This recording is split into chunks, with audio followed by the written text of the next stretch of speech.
大家好，欢迎来到我们的六度解析节目。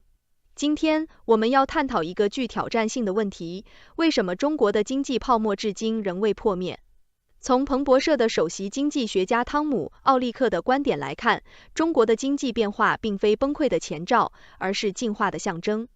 尽管面临房地产市场的萎缩、对企业家的打压以及外部经济环境的挑战，但中国的政策制定者正在采取措施，以缓和这些问题，促进更可持续的长期成长。奥利克指出，中国经济的发展方向正在从依赖房地产转向高科技产业，这一转变显示出中国在追求更高生产力的潜力。因此，即使在短期内经济成长受阻，中国仍然在为未来的增长铺路。这不仅是一场关于经济的辩论，更是对未来全球经济格局的深刻影响。那么，中国的崩溃真的会到来吗？奥利克的观点是，并不会。中国的经济仍在发展，并未崩溃。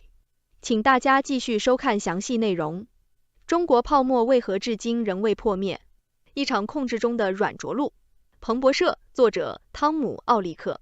2001年，张家墩的《中国即将崩溃》横空出世，预言中国经济因政治体制、国企困境和全球竞争而走向灭亡。此言一出，引发轩然大波。如今，20多年过去，中国的 GDP 已从 1.3 万亿美元飙升至 18.3 万亿美元，稳居世界第二，远超张家墩的预测。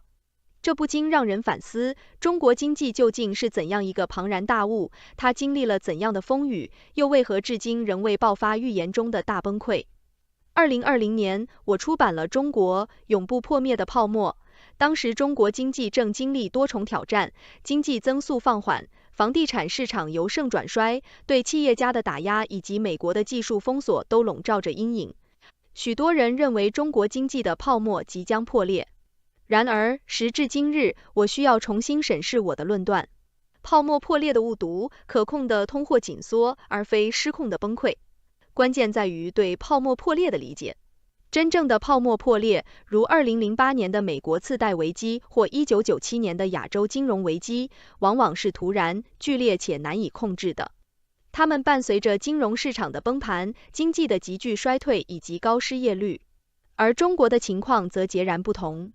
以房地产市场为例，它曾是中国经济增长的引擎，如今却成为阻力。确实，中国的供应远超需求，政府正在痛苦地纠正这一失衡。大型房地产开发商破产，投资者蒙受损失，房价下跌，对家庭财富造成冲击。然而，这一切却是在政府的掌控之中。与美国次贷危机相比，中国政府在危机爆发前就已采取行动，利用各种金融工具缓解下滑速度。资金充足的银行能够吸收不良贷款的增加，经济增速放缓，但并未陷入衰退，对全球经济的影响也相对有限。在美国，泡沫是破裂的，而在中国，则更像是一场可控的通货紧缩。虽然痛苦，但它是有序的，是政府积极干预和调控的结果。痛苦中的希望，结构性调整与长期发展。短期的阵痛孕育着长期的希望。无限制的借贷建造空置房屋并非可持续发展模式。通过降低房地产投机的利润，甚至使其无利可图，中国政府正引导劳动力和资本从低效的房地产领域转向生产力更高的产业。这体现了中国经济发展的另一层面，一种愿意承受短期阵痛以换取长期发展的决心。打击科技巨头与金融资本，理性选择而非灾难性失误。2020年以来，北京对大型科技公司和金融机构的监管，在西方媒体看来是灾难性的失误。一些人认为，习近平政府不懂得企业家精神的重要性，对阿里巴巴、腾讯等巨头的打击导致股价暴跌，损害了投资信心和经济增长。然而，另一种解读是，中国政府意识到了垄断的危害。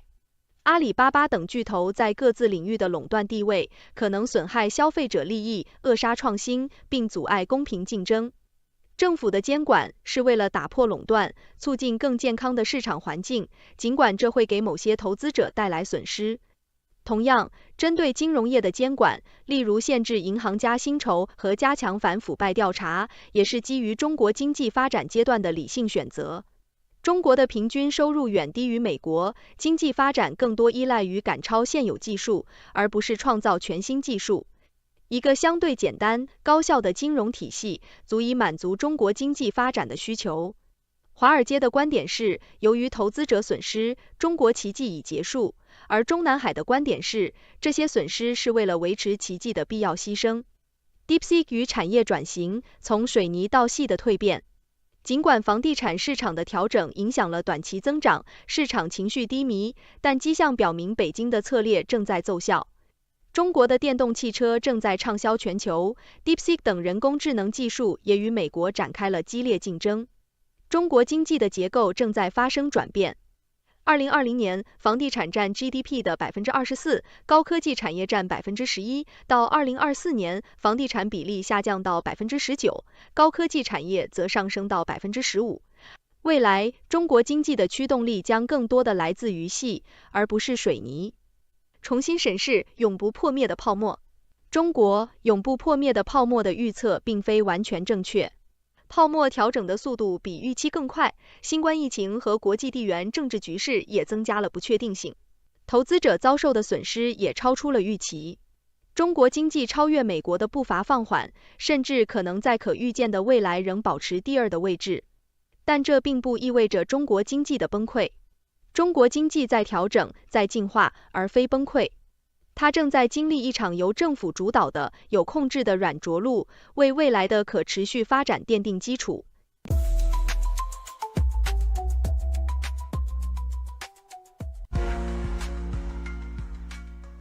大家好，欢迎来到我们的华尔街网报节目。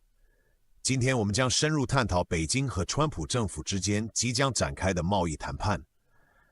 随着白宫对中国征收 10% 关税，中国似乎看到了重新谈判的机会，并准备提出条件来阻止进一步的经济制裁。报道指出，中国期望能恢复未达成的贸易协议，并在此基础上扩展与美国的贸易关系。然而，这一切都可能引发华盛顿内部对于如何与中国谈判的争议。尽管双方并不情愿全面开战，中国的经济压力和川普政府的强硬立场使得此局势愈加复杂。北京正计划提出多项投资提议，并强调不会贬值人民币以获取竞争优势，甚至愿意控制 TikTok 视为商业事务。这些动作都显示出中国在寻求与川普的谈判中，希望能在技术和贸易方面找到平衡。然而，随着川普对中国的强硬立场以及对经济政策的重新审视，未来的谈判走向仍然充满挑战。专家们认为，贸易协议的价值和可行性都面临考验，让我们拭目以待这场经济博弈的发展。请大家继续收看详细内容。各位观众，大家好，欢迎收看华尔街网报。今天我们将重点关注一篇来自《华尔街日报》记者威零零撰写的文章，标题是“北京准备与川普展开贸易谈判，白宫对华征收 10% 关税之际，中国看到谈判空间”。这篇文章深入探讨了中美贸易关系的最新动态，以及北京方面为避免进一步的贸易冲突而做出的努力。文章指出，尽管美国白宫在近日对中国商品征收了 10% 的关税，以回应中国未能有效打击芬太尼生产所用的化学品，但中方并未因此而放弃与美方展开谈判的希望。相反，文章披露，北京正积极准备与川普政府进行贸易谈判，试图阻止美国进一步提高关税和实施技术限制。这种积极的姿态表明中国目前经济状况相对疲软，加上习近平主席本人也表达了与川普总统进行谈判的意愿，这都为谈判创造了条件。中国方面将此轮 10% 的关税视为川普政府施加压力的策略，但并未认为这是无法承受的极限压力，因为川普之前曾威胁要征收高达 60% 的关税。因此，中国的初步回应相对克制，主要体现在向世界贸易组织提出挑战和呼吁，双方进行坦诚对话。中国驻美大使馆也发表声明，敦促美方纠正错误行为。文章重点披露了中国计划在谈判中提出的主要内容，核心策略是围绕2020年初与川普第一届政府签署但未完全落实的第一阶段贸易协议展开。该协议要求中国在2年内增加2000亿美元的美国商品和服务购买量。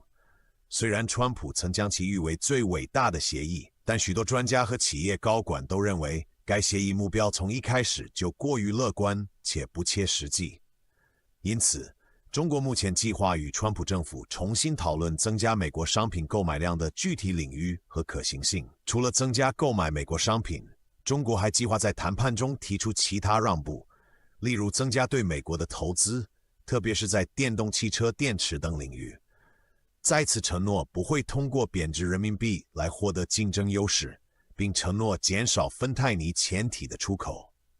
值得关注的是，文章提到中国计划将 TikTok 控制权问题主要视为商业事务，这暗示中国政府有意将此问题交由为元组跳动与美国潜在买家自行协商，政府将保持中立态度。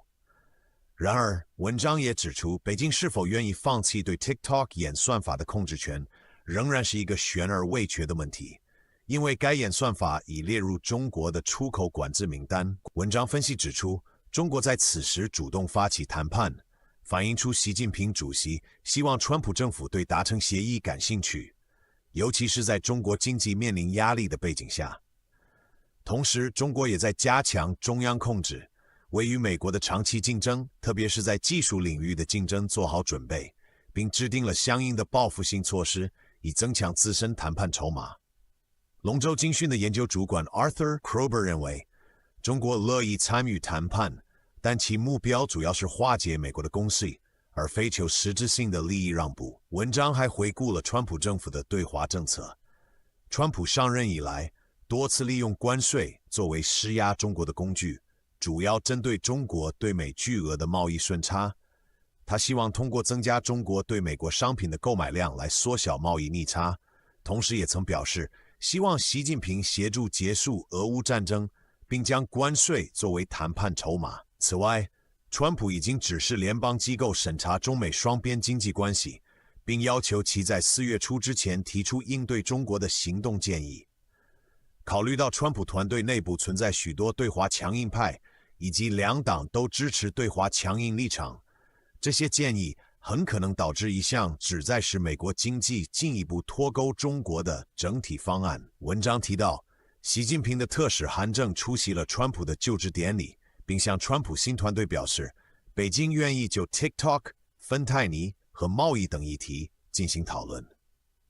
史汀生中心的孙云则表示，北京渴望了解川普团队的要求，并探寻谈判空间，尤其是在关税和技术方面。中国希望获得购买所需商品的权利，包括目前受到出口管制的美国科技产品。文章最后分析了以第一阶段协议为中心的贸易谈判可能造成的影响，它可能暴露川普政府内部的分歧，并再次引发人们对该协议价值的质疑，因为该协议建立在北京方面几乎不可能实现的承诺之上。分析表明，中国实际上只完成了协议承诺的 58%， 甚至没有达到2017年贸易额的水平。虽然中国计划再次承诺购买更多美国农产品、能源和工业产品，但也会争取购买更多目前受到出口管制的美国晶片和其他科技产品。川普政府内部，财长贝森特表示愿意谈判以执行第一段协议中的购买承诺，并可能要求中国提供补偿条款。然而，其他顾问如纳瓦罗和卢特尼克则可能主张采取更强硬的立场，不仅仅关注贸易问题，还应对来自北京的更广泛的安全威胁。文章最后总结道，川普本人可能是习近平达成协议、避免贸易战的最大希望，但即便达成协议，在国内也将面临巨大的政治挑战。这就是我们今天为您播报的全部内容，感谢您的收看。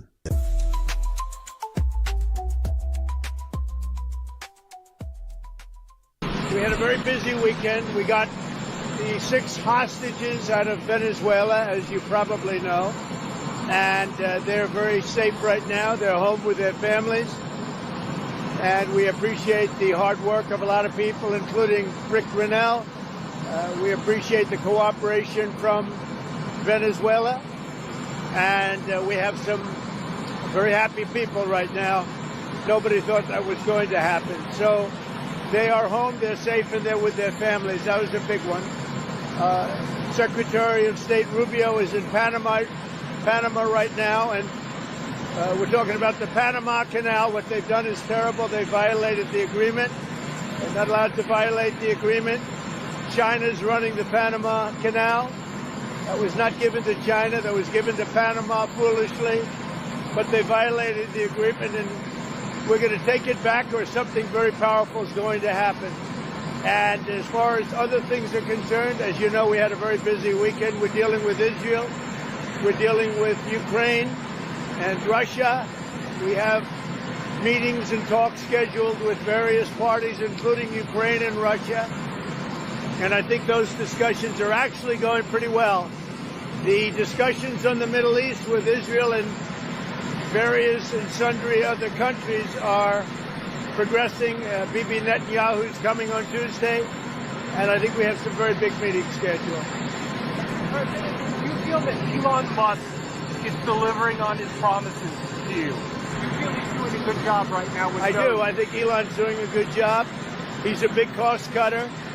Sometimes we won't agree with it and will not go where he wants to go, but I think he's doing a great job. He's a smart guy, very smart, and he's very much into cutting the budget of our federal government. Mr. President. He saw some retaliatory tariffs from Canada. Say it? He saw some retaliatory tariffs from Canada. There was a rider in the order. Are you planning to increase the tariffs against Canada? Well, it could happen. If they do anything, we will. Canada's been very abusive of the United States for many years. They don't allow our banks. Did you know that? Canada does not allow banks to go in. If you think about it, that's pretty amazing. If we have a U.S. bank, they don't allow them to go in. Canada's been very tough on oil, on energy. They don't allow our farm products in, essentially. They don't allow a lot of things in, and we allow everything to come in. It's been a one-way street.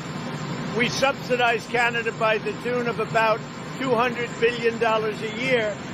And for what? What do we get out of it? We don't get anything out of it. I love the people of Canada. I disagree with the leadership of Canada. And something's going to happen there. But if they want to play the game, I don't mind. We can play the game all they want. Mexico, we've had very good talks with them. And this is retaliatory. This is retaliatory to a certain extent. Millions of people flowed into our country through Mexico and Canada, and we're not going to allow that. And by the way, we have among the lowest numbers we've ever had of people crossing our border, the lowest numbers since my administration. Mr. President, you said, so on Truth Social, you said that you were going to cut aid from South Africa. Will you plan to cut aid across other African nations, and why South Africa? No, it's only South Africa. Terrible things are happening in South Africa. The leadership is doing some terrible things, horrible things. So that's under investigation right now. We'll make a determination. And until such time as we find out what South Africa is doing, they're taking away land, they're confiscating land, and actually they're doing things that are perhaps far worse than that. And on the Fed Chair Jerome Powell, he held rates. What's your reaction to him not changing the rates? What did you say? Fed Chair Jerome Powell, the Fed meeting was this week. He held the rates. He didn't cut them. No, I'm not surprised. I think holding the rates at this point was the right thing to do. Mr. President, which country will be next on tariffs? Would you consider taxing the UK, for example? Well, we're going to see what happens. It'll happen.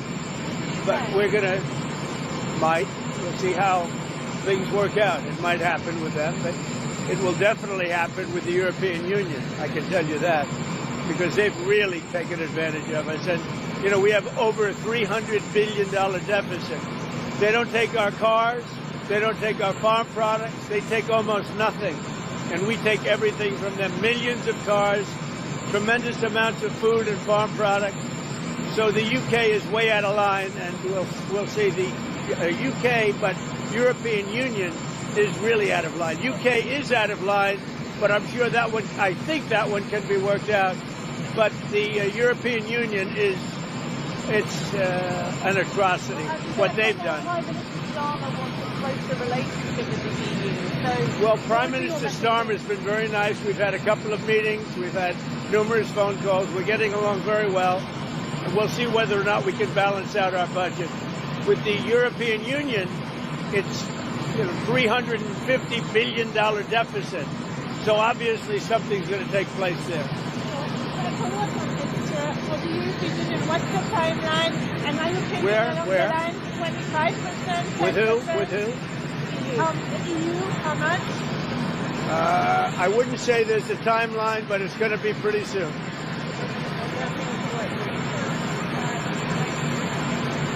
No, I'm not concerned. We may have short-term a little pain, and people understand that. But long-term, the United States has been ripped off by virtually every country in the world. We have deficits with almost every country. Not every country, but almost. And we're going to change it. It's been unfair. That's why we owe $36 trillion. We have deficits with everybody. We help everybody. We've been helping everybody for years. And to be honest, I don't think they appreciate it. So we're going to change that. We're going to change it fast. We're going to make America great again. We have to focus on our country. We have tremendous potential if properly used, and we have to focus on our country. Tremendous deficits with China, tremendous deficits with the European Union, tremendous deficits with Mexico and Canada. And why? What's the purpose of that? Why would we have deficits? And you look at, if you look at pharmaceuticals and drugs, if you look at various products, it's much cheaper in other countries. We're not going to allow that much longer. We're not going to take it. What's going on? Well, it's been run by a bunch of radical lunatics, and we're getting them out. USAID, run by radical lunatics, and we're getting them out, and then we'll make a decision. Mr. President, have you spoken with anyone from Canada or from Mexico since you opposed? I've spoken with people from Canada. I've spoken with people from Mexico, and I've spoken to a lot of other people too. Prime Minister Trudeau or? I'm speaking with Prime Minister Trudeau tomorrow morning, and I'm also speaking with Mexico tomorrow morning. And I don't expect anything very dramatic. We put tariffs on. They owe us a lot of money, and I'm sure they're going to pay. Would you send troops to Panama? About what? Panama, the Canal of Panama. Would you send troops? I don't think troops will be necessary in Panama. What Panama has done is terrible for national security for this part of the world. And, 70% of the signage on the Panama Canal was written in Chinese. That's not right. It wasn't meant for China. It should have never been made. The deal was a ridiculous deal. We lost 38,000 people building the Panama Canal, one of the great wonders of the world. 38, it was the most expensive project ever built by this country, if you take it forward. The most expensive project ever built. We lost 38,000. And what happens? China owns it all of a sudden? It's not going to happen. We're not going to let that happen. We have national security concerns, and they wouldn't let it happen either. Mr. President, what does Canada and Mexico need to do for you to lift the tariffs? What specifically do you want? They'd have to balance out their trade, number one. They've got to stop people from pouring into our country, and we've stopped it. They haven't stopped it. We've stopped it. They have to stop people from pouring in, and we have to stop fentanyl, and that includes China. Fentanyl has killed this year at least 200,000 people. It's pouring in from China through Mexico and Canada, and they've got to stop it. And if they don't stop it, the tariffs are going to get worse, a lot worse. El último tratado de libre comercio lo firmó el presidente López Obrador con el propio presidente Trump. Esta medida del 25% de los aranceles tiene efectos para ambos países, pero tiene efectos muy graves para la economía de los Estados Unidos, pues va a elevar los costos muchísimo de todos los productos que se exportan de México hacia los Estados Unidos. Va a tener un 25% más de costo. De acuerdo con estas medidas que aprobó el gobierno de los Estados Unidos, hay documentos que lo sustentan.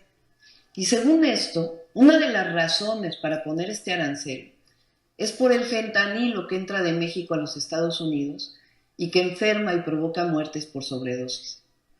Pero aún más irresponsable, terriblemente irresponsable, es que la Casa Blanca emite un documento donde dice que hay vínculos entre el gobierno de México y la delincuencia organizada. Quiero platicarles el comunicado que publiqué a través de mis redes sociales el día de ayer. Allí explico quiénes son los que verdaderamente tienen vínculos con estos grupos delictivos, la razón de las muertes por sobredosis de los estadounidenses. Y también digo que si ellos quieren actuar, no deberían fijar su mira en México, sino en su propio país, donde no han hecho nada para parar la venta ilegal de esta y de otras drogas. Primero que nada, como ayer lo dije, rechazamos categóricamente la calumnia que hace la Casa Blanca al gobierno de México de tener alianzas con organizaciones criminales, así como cualquier intención injerencista en nuestro territorio. La soberanía no se negocia. Si en algún lugar existe tal alianza, es en las armerías de Estados Unidos, que venden armas de alto poder, sí, de alto poder, que son de uso exclusivo del ejército, de ellos, a estos grupos criminales. Esto lo demostró, fíjense bien, lo demostró el propio Departamento de Justicia de Estados Unidos el 8 de enero de este año.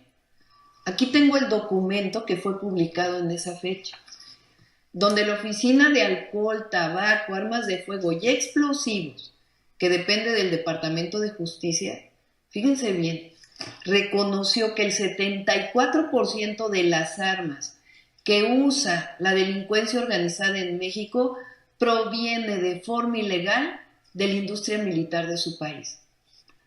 Nuestro gobierno ha asegurado en 4 meses más de 40 toneladas de droga, incluyendo 20 millones de dosis de fentanilo. También ha detenido a más de 10,000 personas vinculadas con estos grupos. Tenemos estrategia, atendemos las causas y combatimos la impunidad. Todos los días trabajamos por la seguridad del país. Ahora, si el gobierno de Estados Unidos y sus agencias quisieran atender el grave consumo de fentanilo en su país, ¿por qué no empiezan combatiendo la venta de estupefacientes en las calles de sus principales ciudades? ¿O cómo es que las personas con adicciones compran esa droga? ¿Por qué nunca hemos oído de detenciones en Estados Unidos de los grupos delictivos estadounidenses? ¿Cómo es que no se investiga el lavado de dinero de los grupos delictivos de allá? ¿Por qué no ponen toda su inteligencia a trabajar para detectar a los grupos delictivos que venden fentanilo en su territorio o de otras drogas? Bueno, también podrían iniciar una campaña masiva para evitar el consumo de estas drogas y cuidar a sus jóvenes, como lo hacemos en México. El consumo y distribución de drogas está en su país y ese es un problema también de salud pública que nunca han atendido. ¿Por qué no se preguntan cuál es la razón de fondo de tanto consumo de drogas que lleva tanto tiempo en los Estados Unidos? Además, ayer también lo mencioné, fíjense, la epidemia de opioides sintéticos en Estados Unidos tiene su origen en la prescripción indiscriminada de medicamentos de este tipo, que fue autorizada por la Administración de Drogas y Alimentos, la llamada FDA, como lo demuestra un juicio contra una farmacéutica. Hay series en la televisión que lo explican. Es más, la droga que causó la crisis de consumo de opioides sintéticos la siguen vendiendo en sus farmacias con autorización oficial.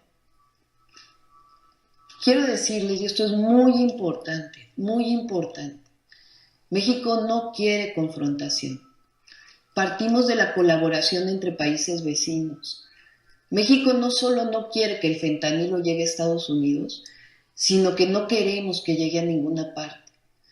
Por ello, si Estados Unidos quiere combatir a los grupos delictivos y quiere que lo hagamos conjuntamente, debemos trabajar en forma integral, pero siempre bajo principios, los principios de responsabilidad compartida, de confianza mutua, de colaboración y sobre todo respeto a la soberanía.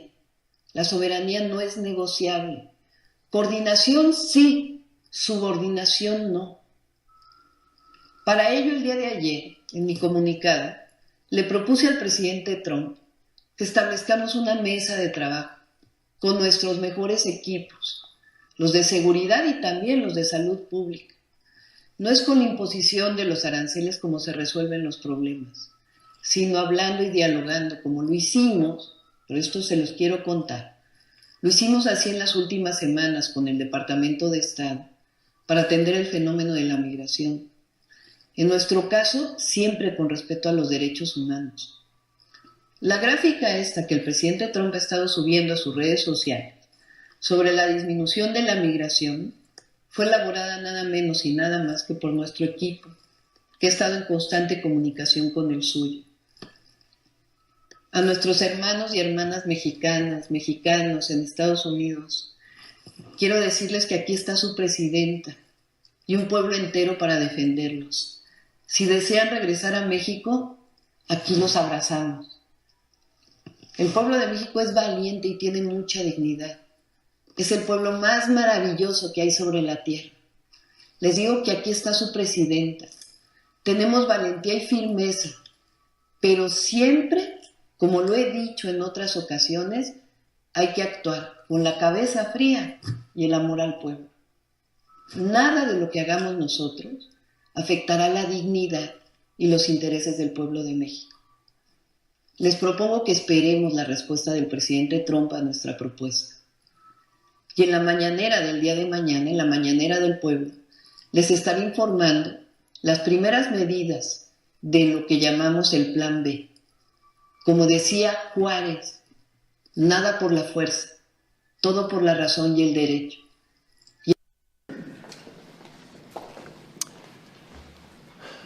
Bonsoir. Good evening. Today, the United States informed us they will be imposing 25% tariffs on Canadian exports to the United States and 10% on Canadian energy. A decision that, should they elect to proceed with, should take effect on Tuesday, February 4th. Cette décision met en péril une relation économique historique. Une relation qui a été la source de tellement de richesses, de prospérité et de possibilités des deux côtés de la frontière. Tonight, first, I want to speak directly to Americans, our closest friends and neighbors. This is a choice that, yes, will harm Canadians, but beyond that, it will have real consequences for you, the American people. As I have consistently said, tariffs against Canada will put your jobs at risk, potentially shutting down American auto assembly plants and other manufacturing facilities. They will raise costs for you, including food at the grocery stores and gas at the pump.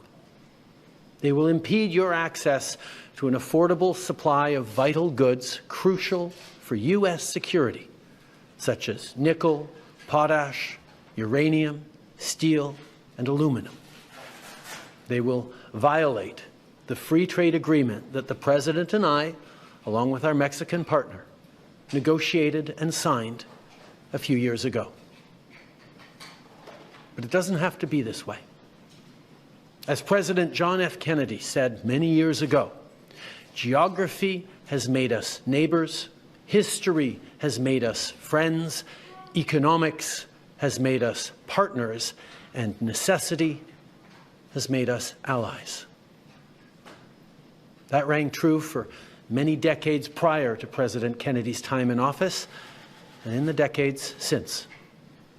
From the beaches of Normandy to the mountains of the Korean Peninsula, from the fields of Flanders to the streets of Kandahar, we have fought and died alongside you. During your darkest hours, during the Iranian hostage crisis, those 444 days we worked around the clock from our embassy to get your innocent compatriots home. During the summer of 2005, when Hurricane Katrina ravaged your great city of New Orleans, or mere weeks ago, when we sent water bombers to tackle the wildfires in California. During the day the world stood still, September 11th, 2001, when we provided refuge to stranded passengers and planes, we were always there, standing with you, grieving with you, the American people. Together, we've built the most successful economic, military, and security partnership the world has ever seen, a relationship that has been the envy of the world. Yes, we've had our differences in the past, but we've always found a way to get past them. As I've said before, if President Trump wants to usher in a new golden age for the United States, the better path is to partner with Canada, not to punish us. Canada has critical minerals, reliable and affordable energy, stable democratic institutions, shared values, and the natural resources you need. Canada has the ingredients necessary to build a booming and secure partnership for the North American economy, and we stand at the ready to work together. Let's take a moment to talk about our shared border. Our border is already safe and secure, but there's always more work to do. Less than 1% of fentanyl, less than 1% of illegal crossings into the United States come from Canada. But hearing concerns from both Canadians and Americans, including the American president himself, we're taking action. We launched a $1.3 billion border plan that is already showing results, because we too are devastated by the scourge that is fentanyl, a drug that has torn apart communities and caused so much pain and torment for countless families across Canada, just like in the United States. A drug that we too want to see wiped from the face of this earth. A drug whose traffickers must be punished. As neighbors, we must work collaboratively to fix this. Unfortunately, the actions taken today by the White House split us apart instead of bringing us together. Tonight, I am announcing Canada will be responding to the U.S. trade action with 25% tariffs against $155 billion worth of American goods. This will include immediate tariffs on $30 billion worth of goods as of Tuesday, followed by further tariffs on $125 billion worth of American products in 21 days' time to allow Canadian companies and supply chains to seek to find alternatives. Ce soir, j'annonce la réplique du Canada, des tarifs douaniers de 25% sur 155 milliards de dollars de marchandises américaines. Dès mardi, 30 milliards de dollars de produits américains vont être touchés par ces tarifs et dans 21 jours, pour donner le temps aux compagnies canadiennes de trouver des options alternatives, ce sera le cas pour 125 milliards de dollars de marchandises de plus. Like the American tariffs, our response will also be far-reaching and include everyday items such as American beer, wine, and bourbon, fruits and fruit juices, including orange juice, along with vegetables, perfume, clothing, and shoes. It'll include major consumer products like household appliances, furniture, and sports equipment, and materials like lumber and plastics, along with much, much more. And as part of our response, we are considering, with the provinces and territories, several non-tariff measures, including some relating to critical minerals, energy, procurement, and other partnerships. we will stand strong for Canada. We will stand strong to ensure our countries continue to be the best neighbors in the world. With all that said, I also want to speak directly to Canadians in this moment. I'm sure many of you are anxious, but I want you to know we are all in this together. The Canadian government, Canadian businesses, Canadian organized labor, Canadian civil society, Canada's premiers, and tens of millions of Canadians from coast to coast to coast are aligned and united. This is Team Canada at its best. Plus tôt aujourd'hui, j'ai parlé avec les premiers ministres de toutes nos provinces et territoires. On est unis et solidaires. Ils ont tous appuyé notre approche. On est aussi alignés pour faire tomber les obstacles qui freinent le commerce entre nos provinces et territoires et rendre ça plus facile pour les consommateurs de choisir les produits de chez nous.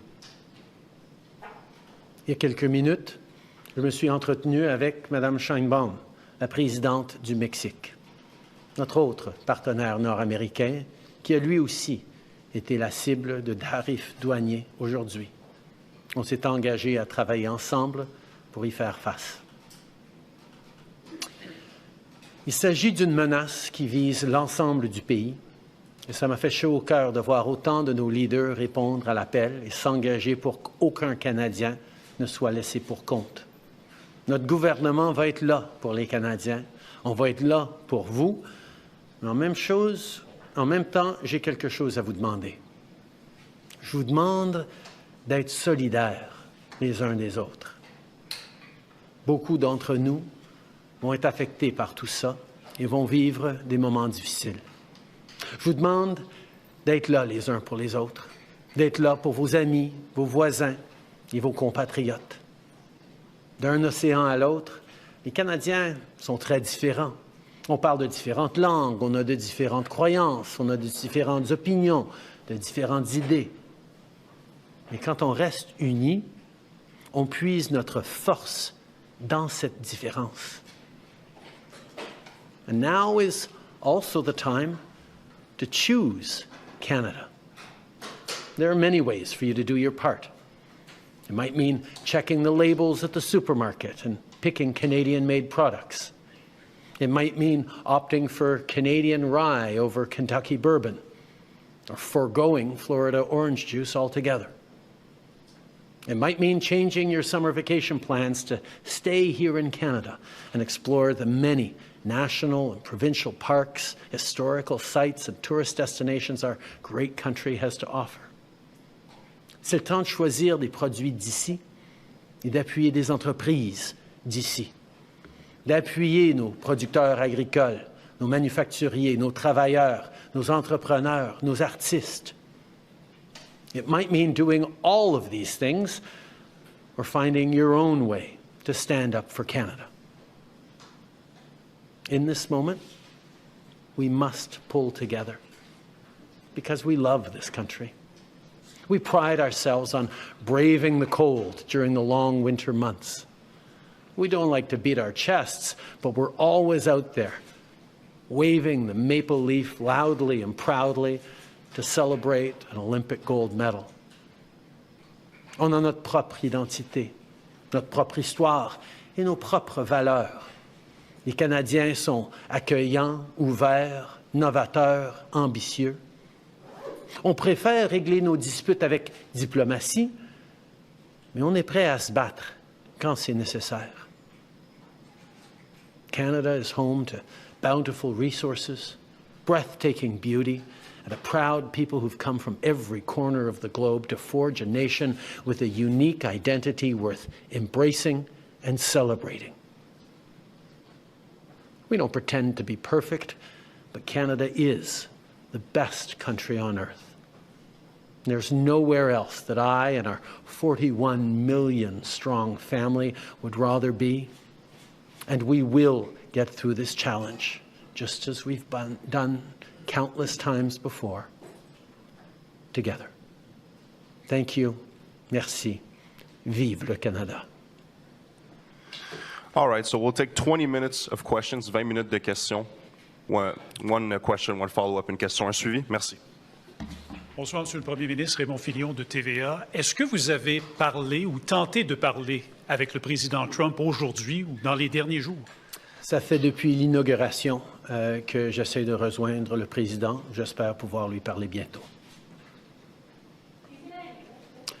It's been since the inauguration that I've been reaching out to speak with Donald Trump. I hope to speak with him sometime soon.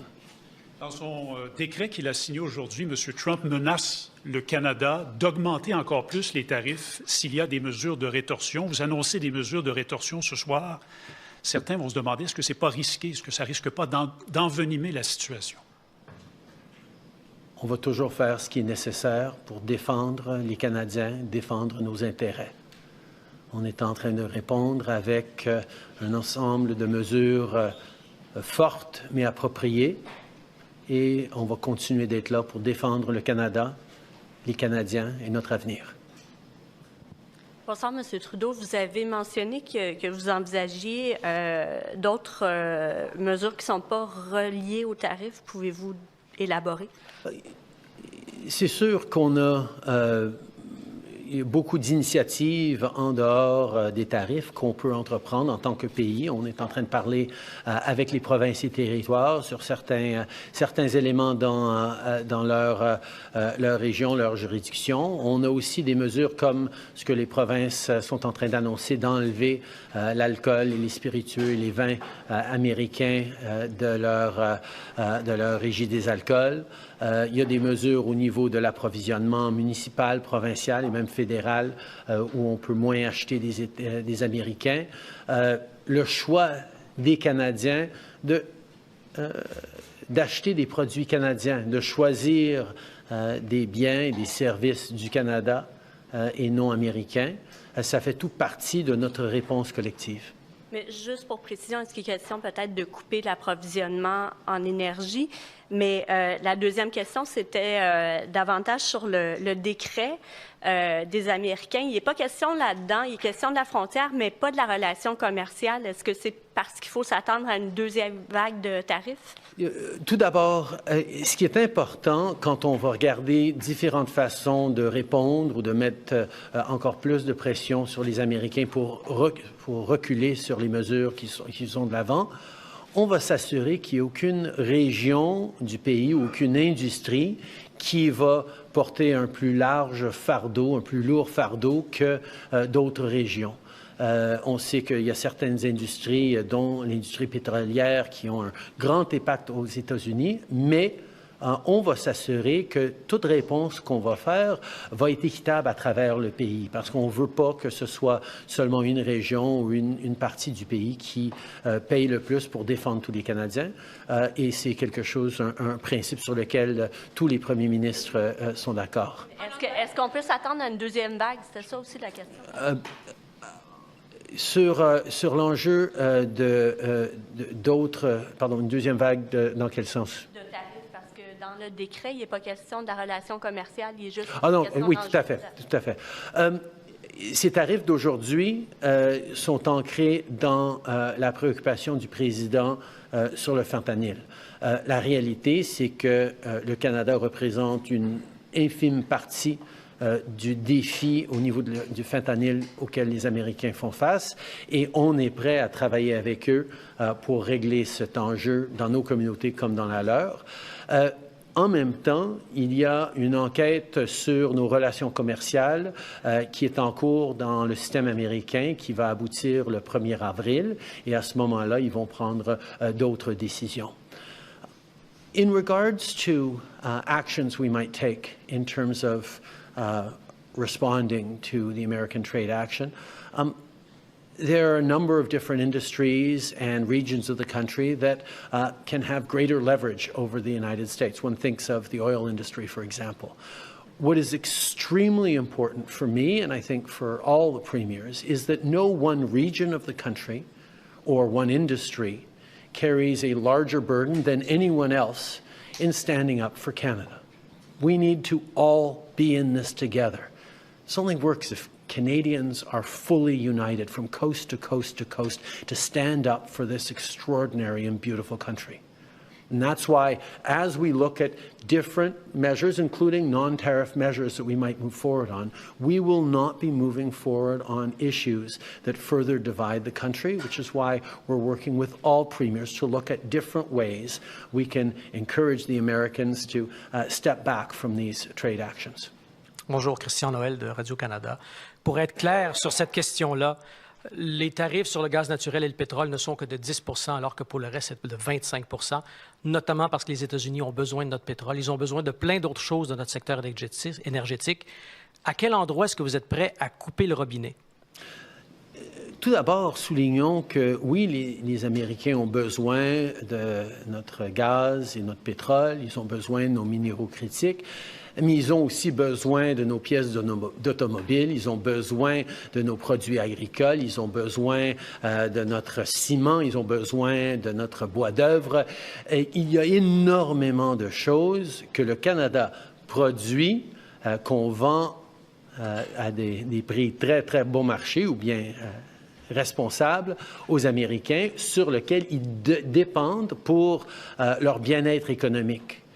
Des tarifs de 25 % sur tout ce que le Canada produit, ça va faire mal aux Américains, aux consommateurs américains, aux producteurs américains. On s'attend à avoir des défis énormes dans l'industrie automobile, par exemple, aux États-Unis, où des pièces et du travail canadien et mexicain sont des éléments essentiels de ce qu'ils font. Alors, on va être là pour regarder et encourager les Américains de revenir en arrière sur ces tarifs et on va utiliser toute la gamme d'outils qu'on a. Pour être très clair, on ne veut pas être dans cette situation.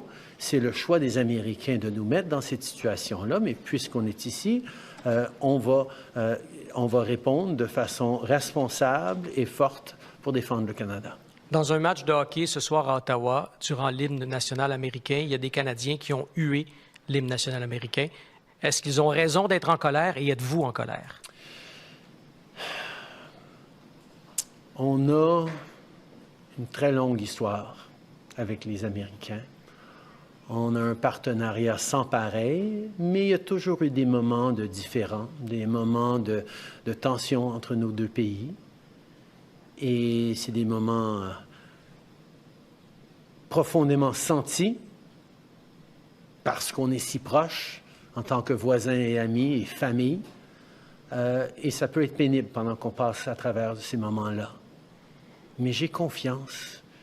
J'ai confiance dans les Canadiens, mais surtout j'ai aussi confiance dans le peuple américain qui comprend à quel point leur lutte, leur grand défi dans le monde, c'est pas le Canada.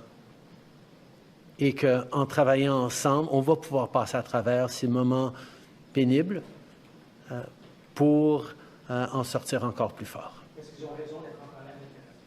Je pense que les Canadiens ne comprennent pas tout à fait pourquoi les Américains sont en train de cibler leurs meilleurs amis et leurs plus proches partenaires plutôt que d'autres pays dans le monde. En anglais? I think Canadians are a little perplexed as to why our closest friends and neighbors are choosing to target us instead of so many other challenging parts of the world. I don't think there's a lot of Americans who wake up in the morning saying, oh, damn Canada. Oh, we should really go after Canada. We're there as friends, as partners. We always have been, we always will be. Sure, we're going through a difficult time right now, and yeah, emotions may run high here and there, particularly around hockey games. But I know we're going to make it through this because we have the most successful partnership the world has ever seen, and it's a true value in this time of really challenging geopolitical instability. Gillian Piper with Global News. Prime Minister, will you recall Parliament to pass a bill to help Canadian workers and end prorogation?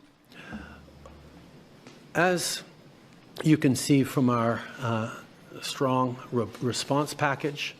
As we spoke about with premiers this afternoon and have for many weeks, we have the tools to be able to support Canadians through this challenging time as it stands.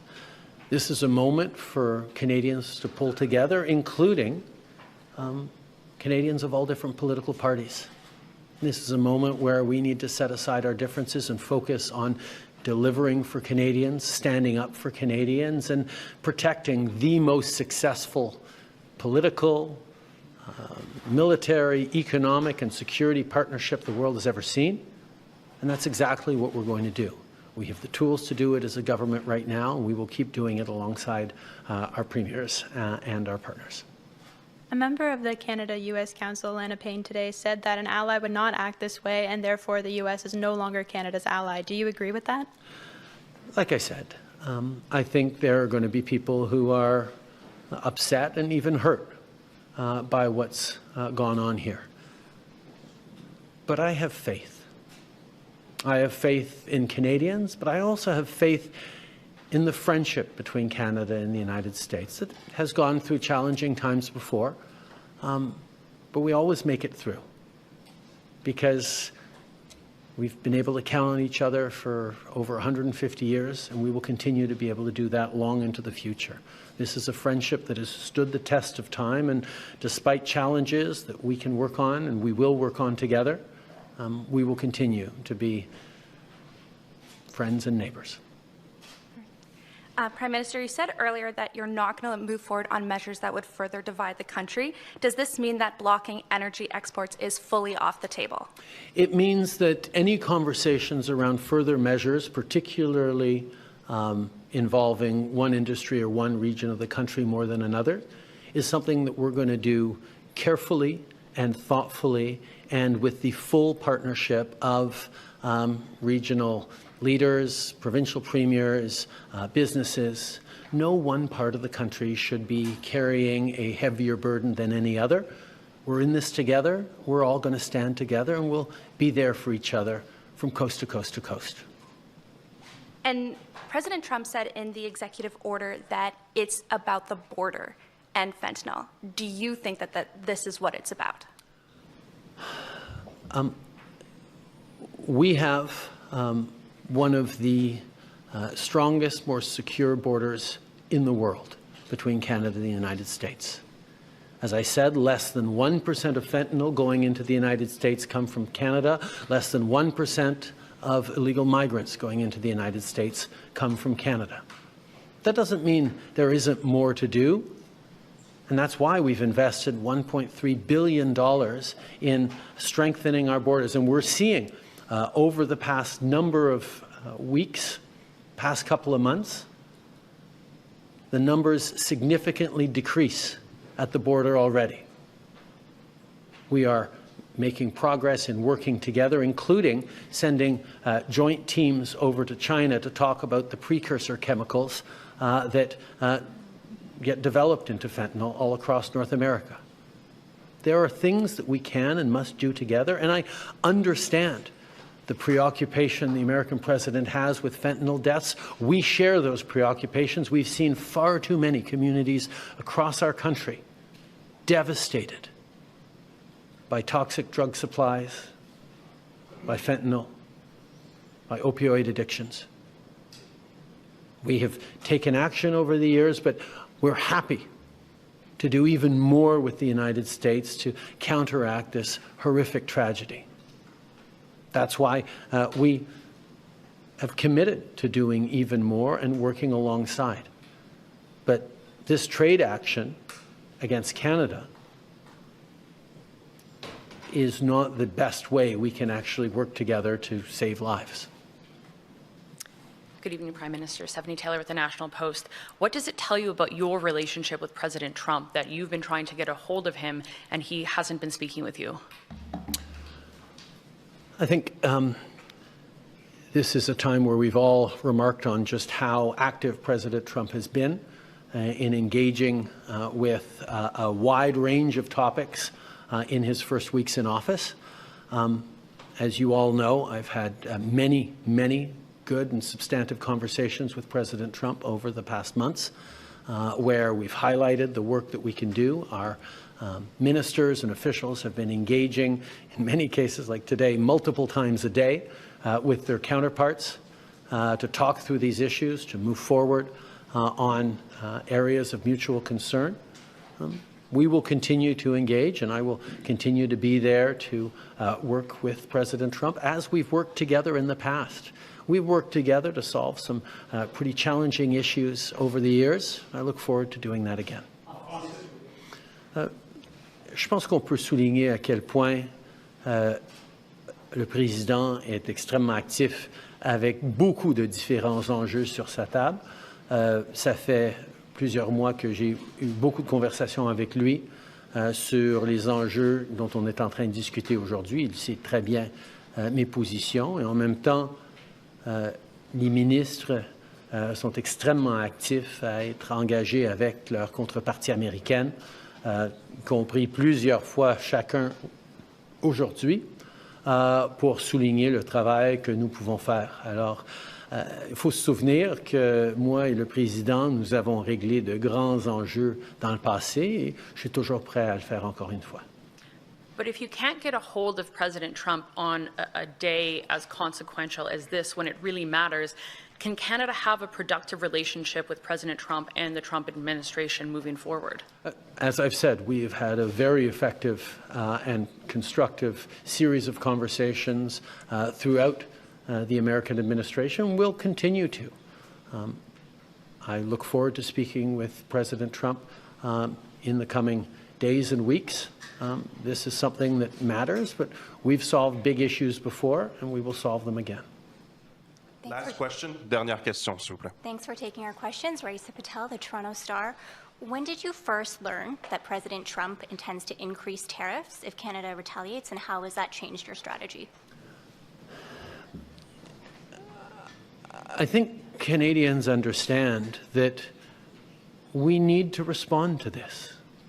We need to respond in a way that is appropriate, that is measured but forceful, and that meets the moment. We're certainly not looking to escalate, but we will stand up for Canada, for Canadians, for Canadian jobs. We will also continue to do more together with the United States to counteract the scourge that is fentanyl. We will continue to work on growing our economies together, on creating jobs and competing with the rise of non-market economies around the world. We can and will do things together, and that is my focus. My job is to stand up for Canadians. That's exactly what we're doing. But we're also standing up for the relationship between Canada and the United States, which, as I've said, is the most successful partnership and friendship the world has ever seen. You're dealing with the U.S. administration that says, there's nothing that you can do to stop this. We're not looking for any concessions. So do you see any conceivable way out of this because of that? The coming weeks will be difficult for Canadians, and they'll be difficult for Americans. The level of cooperation, the level of effective partnerships between our two countries that have been established over decades and generations means that this trade action by the Americans and our response is going to have real consequences for people, for workers on both sides of our border. We don't want to be here. We didn't ask for this. But we will not back down in standing up both for Canadians and for the incredible, successful relationship and partnership between Canada and the United States. I look forward to working with the American administration on a range of challenging issues that our communities and our world is facing. And I hope that day comes soon. Merci beaucoup. All right, this concludes today's press conference. Ça conclut la conférence de presse aujourd'hui. Merci.